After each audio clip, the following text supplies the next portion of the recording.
and when we extend that, that's when we extend the 180-day waiver. And it has to be coordinated. I don't see how, I understand the debate on when to reopen schools. I understand the debate on when to reopen businesses. I don't understand how you would start businesses in May but not open schools until June, but keep schools closed until June. I don't get that. I think you have to coordinate the business with the schools, because schools do education. Schools also do daycare effectively for a large percentage of the New York City population. So how can you say to people, I think you're going to go back to work in May, but the schools are going to continue to be closed, so figure out what to do with your children during the day, but you're going to have to go to work in May. How do I go to work, but if my kids are home?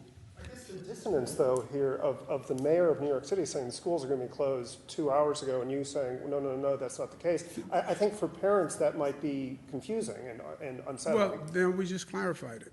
Can you give us some sense of when that might be resolved, like a definitive It's not going to be decided in the next few days, because we don't know. I can't tell you what June is going to look like. I can't tell you what May is going to look like. So, no. But I can tell you it will be a metropolitan-wide decision. It will be coordinated with the business decision. It will be coordinated with the rest of the state. And it will ideally be coordinated with New Jersey. It will definitely be coordinated with New Jersey and Connecticut, because I'm not going to operate without coordinating with New Jersey and Connecticut.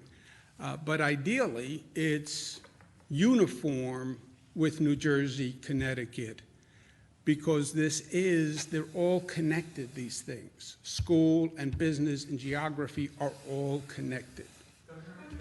Fewer hospitalizations, new hospitalizations reported. Does that mean that we need to change the plan for these planned field hospitals at this point? There's no changing of the plan. I'm praying that we don't need a single bed in the additional overflow capacity. I hope Javits is empty. Well, it's not. There's several hundred people in Javits. But ideally, we never needed a bed in Javits. We never needed a bed on the U.S. Navy ship Comfort. We never needed an overflow bed in the field hospitals. Councilmember Mark Levine yesterday had noted that the reason that the number of new hospitalization is so low in New York City is because they're at capacity and people are being turned away. Have you guys heard? That's not true. What is the theory, that people are going to a hospital and they're being turned away from the hospital? Yeah. People that would have otherwise been hospitalized a few weeks ago. No.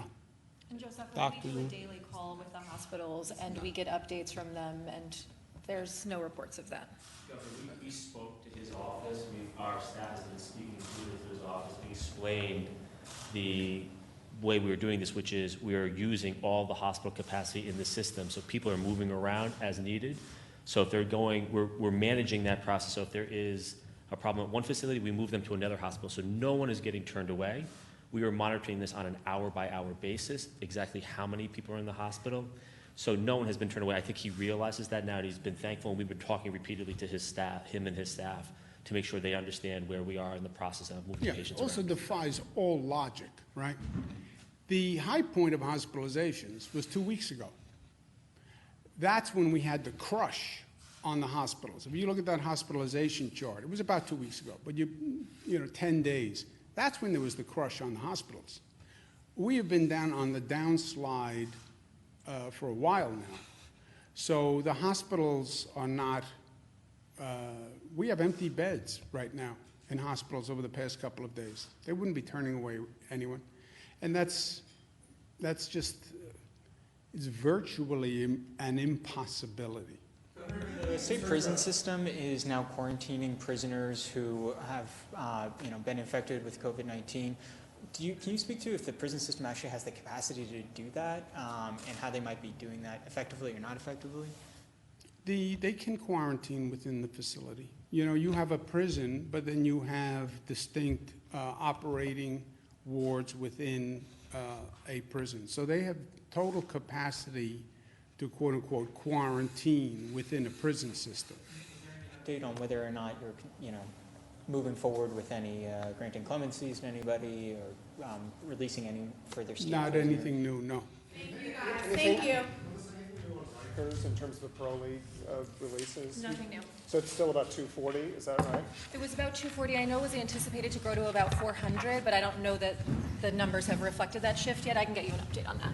I'm just confused, Governor, because 5 minutes from here, 4 hours ago, Albany Med nurses went on the record in a press briefing stating that they don't have the proper PPE and that they're being told to ration and wear their PPE masks up to 20 times. And they say this is contradictory to what the president says, what state officials say, what hospital administrators say. Well, What is the response to that? I'm confused. I only, contrary to what hospital administrators say, we ask every hospital every day, what do you need? We have been getting every hospital what they say they need.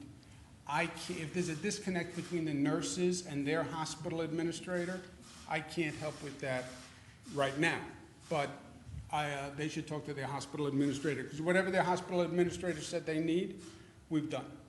Thank you, guys. Donations of ventilators